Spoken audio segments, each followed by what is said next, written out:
안녕하세요. 저는 5살 된 어린 아이를 키우고 있는 평범한 30대 남자입니다. 아내는 대기업 직장인인데 1년 전 해외 주재원으로 발령이 나서 미국 애리조나주에 가서 살고 있고요. 저는 4년간 주재원 생활하는 아내와 함께 미국으로 가지 못하고 한국에 남아서 직장 생활과 육아를 하고 있습니다. 현재는 낮 시간에 아이를 봐주는 장모님이랑 셋이서 함께 살고 있습니다. 근데 어느 순간부터 장모님과 관계가 좀 이상하게 되어버려서 이걸 어떻게 하면 좋을지 고민 상담을 좀 해보려고 사연을 보냅니다. 냉정하게 말씀해 주셔도 좋습니다. 고민 한번 들어주시면 감사하겠습니다. 장인어른은 어릴 때 집안에 큰 땅이 있었는데 그 땅이 개발을 하게 되면서 재산이 상당히 많이 있으십니다. 장모님은 가정 형편이 많이 어려우셨다고 해요. 장인어른께서 장모님과 선을 봤는데 첫눈에 반하셔서 결혼을 하게 되었다고 합니다. 처음에 장모님은 나이 차이가 많이 나는 장인어른이 자꾸 결혼을 하자고 하길래 처음에는 강하게 거부 의사를 표현했지만 장인어른은 장모님 형편이 어려운 걸 알고 장모님 부모님을 찾아가 빚을 해결해 줄 테니 따님을 달라고 얘기를 하면서 장모님 집안에서도 이 정도 정성이면 결혼해도 되지 않겠냐고 설득했고 장인어른과 장모님이 결혼을 하게 되었다고 하더라고요. 장모님은 어린 나이에 사랑하지 않는 사람과 결혼을 해서 생활을 하셨어요. 그러다가 지금의 제 아내를 출산하셨고 아이와 집안을 생각하면서 힘든 순간도 많았지만 꾸역꾸역 지금까지 참고 살았다고 했습니다. 그런데 장인어른이 술을 워낙 많이 마셔서 알코올 중독으로 갑자기 심장마비로 세상을 떠나게 되어버리고는 그래도 남편이고 아이 아빠니 먼저 떠나보낸 게 마음이 많이 힘들었다고 합니다. 장인어른이 남기고 간 재산이 많았기 때문에 먹고 사는 문제에 있어서는 크게 걱정이 없었다고 하셨어요.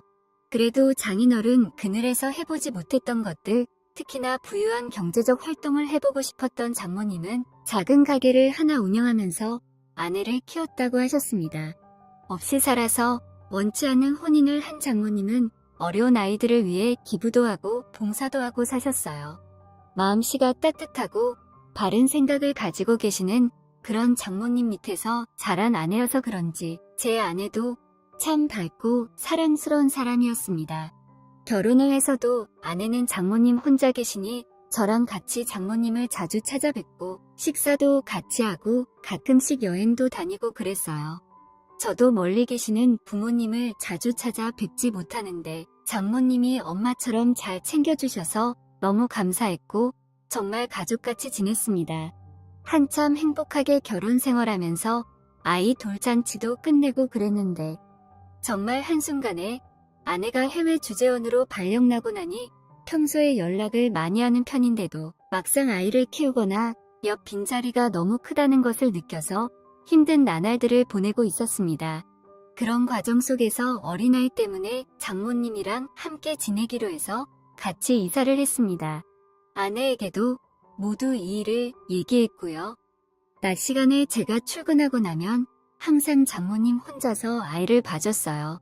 당황스럽고 바쁘지만 먼 곳에서 열심히 일하는 아내를 생각하며 힘든 마음을 추스르고 장모님도 저도 힘겨운 상황에서도 서로를 의지하면서 지내고 있었습니다. 장모님도 젊으신 편이기 때문에 사람들이 가끔 저희를 부부로 오해하기도 했어요. 저 또한 장모님이랑 지내오면서 결혼 생활을 하고 있는 듯한 기분이 들 때가 종종 있습니다. 워낙 장모님이 동안이시기도 하고 아내랑 장모님이 많이 닮기도 했거든요. 그렇게 때로는 지지고 볶는 듯한 느낌으로 저희는 묘한 분위기 속에서 함께 지냈습니다. 모든 문제는 술을 마시고 나서 일어나죠. 회식이 있는 날이라서 술을 먹었는데 조금 과하게 먹은 날이었어요. 업무 스트레스도 심했고 그날따라 유독 옆에서 섬세하게 챙겨주던 아내가 더 그리운 날이었거든요. 그렇게 취해서 새벽에 집에 들어갔습니다. 장모님께서 안 주무시고 혼자 눈물을 흘리며 소주를 드시고 있었어요. 저는 너무 놀라 장모님 옆에 앉아서 장모님 왜 혼자 술을 드시고 계세요? 라고 말을 건넸습니다. 그러더니 장모님께서는 본인이 주책이라며 신경 쓰지 말고 얼른 들어가서 쉬라고 하더라고요. 근데 그런 상황에서 어떻게 제가 방으로 쏙 들어갈 수 있겠습니까?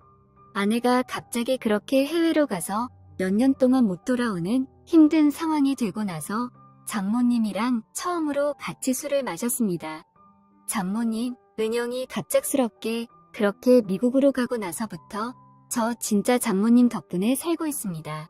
장모님 아니었으면 맨날 술독에 빠져 있었을 거예요. 우리 지은이도 제대로 못 돌봤을 거고요. 장모님도 힘드실 텐데 너무 감사해요. 라고 술주정 비슷하게 감사의 인사를 드렸습니다. 내가 은영이 엄마 지은이 할머니로서 당연히 해야 되는 일들인데 뭐가 고마워. 고마워하지 마. 라는 따뜻한 말씀을 해주셨지요. 장모님이랑 그렇게 한참을 얘기하면서 술을 마셨어요. 이렇게 술을 많이 마시면서 힘들어하는 이유는 저도 장모님도 알고 있었습니다. 아내에 대한 그리움도 있었지만 아내에 대한 미안함이 더 컸습니다. 장모님이랑 이렇게 지내면서 우리는 그 시간 동안 서로에게 마음이 생겼다는 것을 말하지 않아도 느끼고 있었으니까요. 그렇습니다. 어느 순간부터 저는 장모님을 여자로, 장모님은 저를 남자로 보고 있었습니다.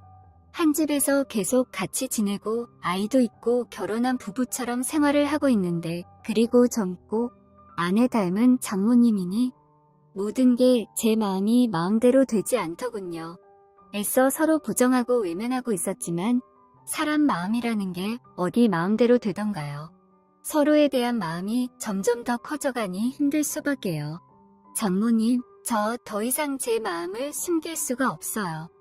은영이한테 너무 미안하고 이러면 안 되는 거 알지만 장모님을 향한 제 마음을 더 이상 멈추기 힘들어요. 라며 도발을 했습니다. 이어서 장모님도 저 사랑하시죠? 우리가 지은이랑 이렇게 행복하게 살고 있는 거 은영이도 알고 있지 않을까요? 라고 말하며 저는 눈물을 흘렸습니다. 장모님이 눈물 흘리는 저를 보며 눈물을 닦아주었고 우리는 서로의 눈을 바라보았습니다. 사랑해요. 저는 사랑한다는 말을 하고 장모님께 입을 맞췄습니다. 우리는 눈물을 흘리며 서로를 안았어요. 이제는 정말 돌이킬 수 없는 강을 건넜기 때문에 서로의 마음을 인정하고 표현했습니다.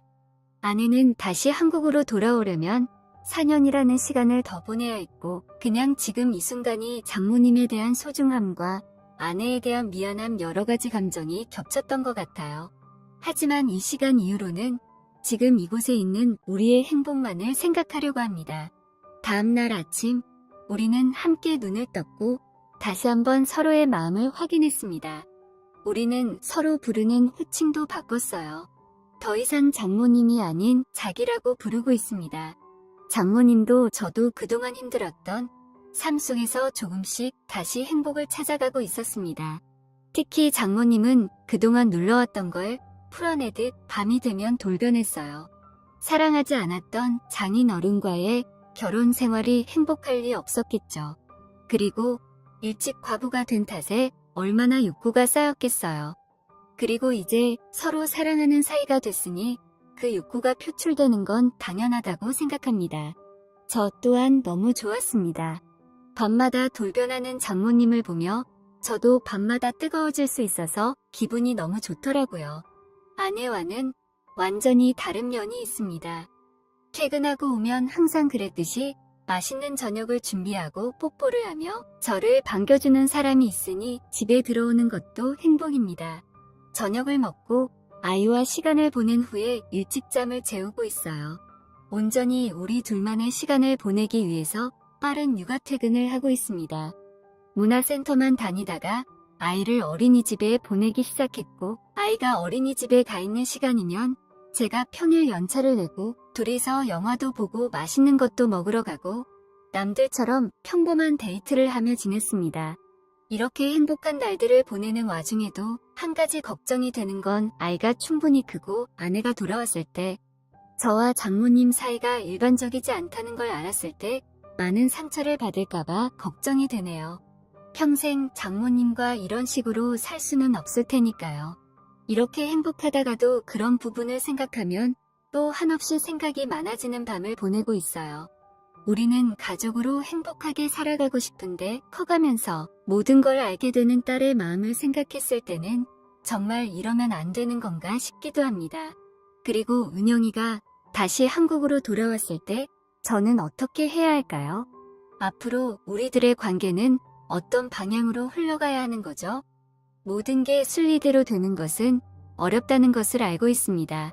아내도 미국에서 좋은 남자를 다시 만날 수도 있다는 생각을 하는데 그건 저희의 큰 욕심이겠죠?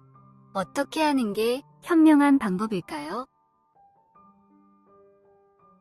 오늘 준비한 사연은 여기까지입니다.